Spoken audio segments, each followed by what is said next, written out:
और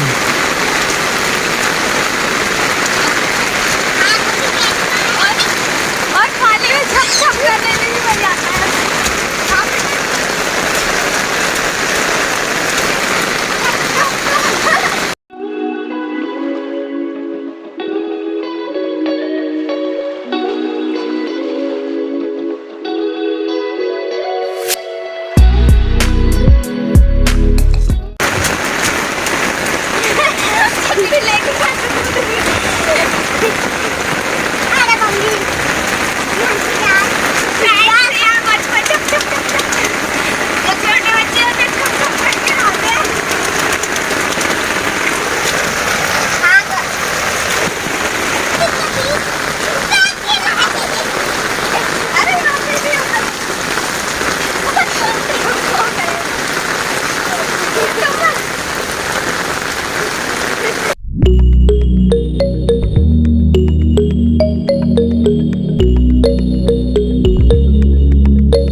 जोड़ बन गया।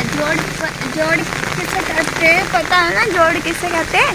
जोड़ कहते हैं जिसमें पानी ज़्यादा भरा होता है, डंगर रहते हैं उसमें, भैंस, गाय।